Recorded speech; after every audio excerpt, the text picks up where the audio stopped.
What up, y'all? It's Crew, also known as Araneaestorm, checking in for the Pluto series. Pluto in Taurus, to be exact.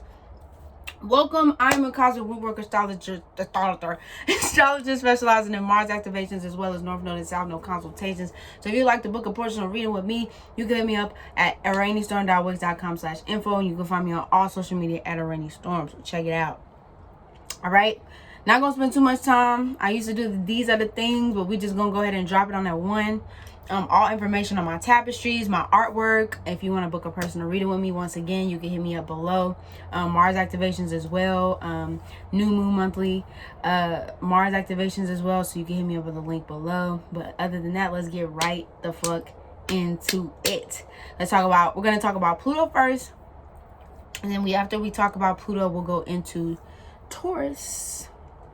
All right, we'll go into Taurian energy and talk about that as well. All right, so first and foremost, what is Pluto? Pluto is a planet that is rulership over Scorpio. This is where we talk about the deep depths, the deep dark depths. Sometimes I want to compare it to the 12th, or Neptunian energy, but it's not Neptunian energy, it's Scorpio energy. This is where we talk about the phoenix rising out the ashes, right?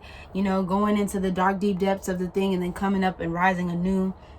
This is where we talk about power plays. So that energy source, that power, right? That energy that you get from, being able to pull from the depths and basically bring it back up into the light, or rising back up into this, right? When we talk about death and rebirth, things to be able to break down so they can be built back up to where they're being able to be transformed, right? It can get real dark and deep, I also think about the government when I think about Plutonic or Pluto, because it's often things that can be hidden or unseen by the naked eye, by the blind eye, I guess you could say. It's kind of like the uncovering. This is where this is where probing comes into play when we talk about Scorpion energy. And we can also talk about very much so obsessive behavior when we talk about Pluto as well. So when you have Pluto and Taurus, all right, that sit on the opposite ends of each other, if we're just talking about Scorpion energy or Scorpio energy and Taurian energy, right? This can be a deep, right? A slow and steady deep, needing to hold on to things, or needing to, or being obsessed about things, or also too, I could definitely see this generation being like center focus of like, when you focus on something and you want something, you'll do anything that you possibly can to get that thing. Taurus. It's also the material, right? We're talking about fixed earth here when we talk about Taurian energy. So it's fixated on what it needs. It's fixated on what it wants. And it will definitely take out that time to put those steps in order to get that thing, right? So in Pluto and Taurus, we have 1853. Pluto and Taurus is happening around 1853 to 1884. I also want to say too, when I was doing research about Pluto, the first time I seen Pluto actually come into play was in the 1930s.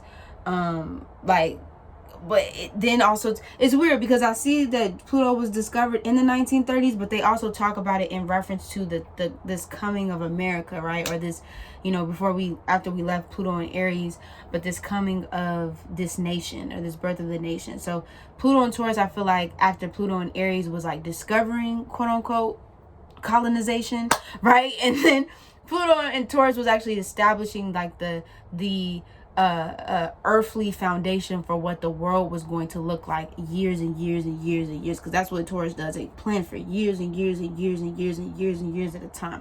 So the next cycle that we have in this is 2098, right?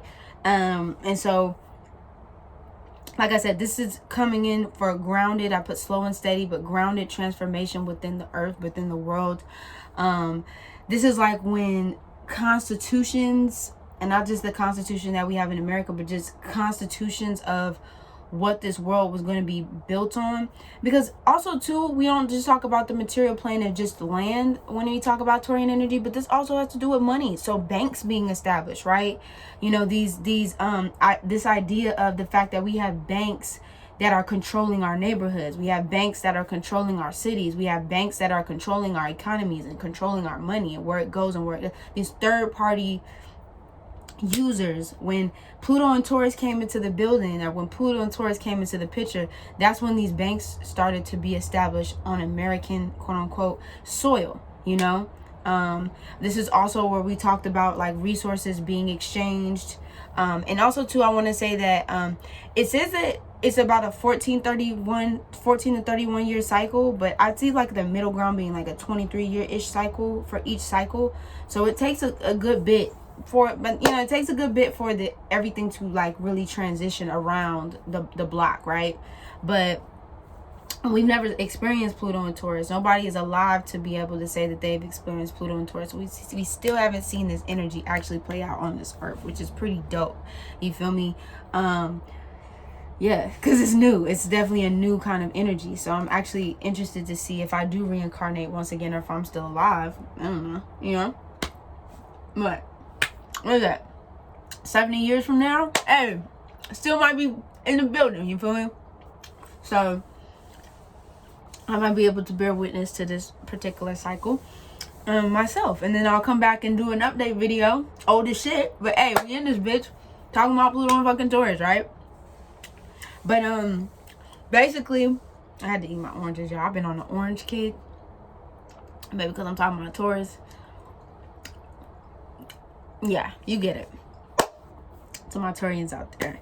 But also it takes a minute for things to become established, because like I said, Taurian energy is slow and meticulous, right? Pluto to a certain degree, because it moves a little bit slower. It can be very slow and meticulous, and how it wants to build, you know, how it wants to form, you know, how it wants to exude its power, and how it's very strategic in that way. So Plutonic energy is very strategic in that way too as well. This is also where it's very stubborn. So I wouldn't be surprised if during this time there was a lot of fights on like what's going to be established here and what's not going to be established there, and who's going to be doing this here, and how we, you know what I mean? There was a lot of, I would say, disagreements or arguments in the way that this was, because everybody was kind of so fixated on their own way of doing things, right, or how they wanted to see, how they wanted the world to kind of work. And I'm looking at this scope from a Western perspective, right? So we're talking about the U.S. in this time, and just how structural this world, right? This idea of this matrix or this world was built upon, or the foundations that it was actually established upon. Also too, highly intelligent and resourceful. So with colonization, you know, in this idea of, because Pluto can also be manipulation as well. You know, people were being manipulated into sharing their resources. People were being manipulated into, not only manipulated into sharing their resources, but basically being charged, you feel me, to share their resources, killed, raped, whatever the case may be. You know what I'm saying? To share their resources in this time. You feel me? Like the bull comes in. It doesn't come in like Aries energy does, or like this conquering energy of I need this. No. Once the thing has been conquered, Taurus comes in, Pluto and Taurus comes in, is like, okay, so now that these things are being set up, what can I do to really secure and have the foundational things? So what are my resources? So this is when like people were trading goods back and forth through boats and ships and things like that. And we'll get into it when we talk about Pluto and Gemini, because that's more so like transportation and sailing the seas and all that bullshit, all that kind of stuff.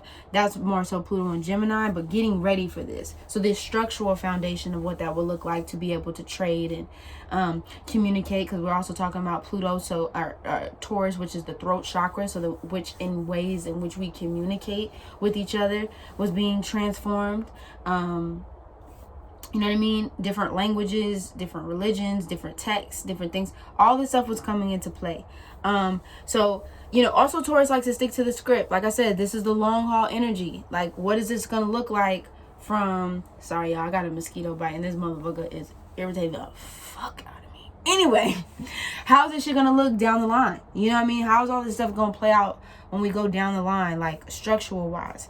Also too, this is the energy of small circle. It's a chosen few all day, all time, because it takes Taurus energy. It also takes Pluto or Scorpio energy a minute to open up. So this is definitely I could say a time where more so smaller circles will be forming during this time. It's not necessarily a large group of people or group of things going on. Like, people kind of like want to stick to their own.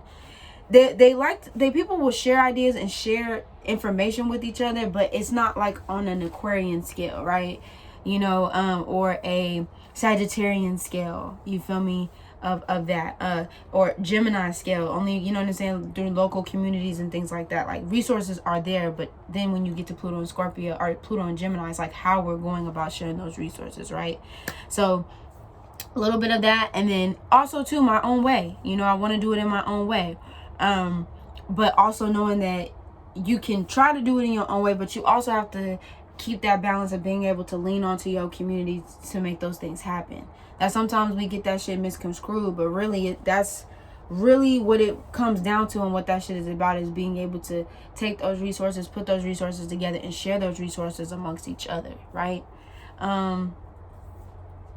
Yeah, also too, I think that's about it and what I want to share for Pluto and Taurus. Money system started to change once again, started to undergo. Land was swiped from other people's noses, and colonization was at its prime, you know, and it's still at its prime right now, but it took form in a different way. The way we saw land was completely different than what we saw before, you know, the Americas was founded and created. So that is my little summary of Pluto and Taurus. We're going to be moving on to Pluto and Gemini. We're going to be finishing up this week with Pluto in Cancer.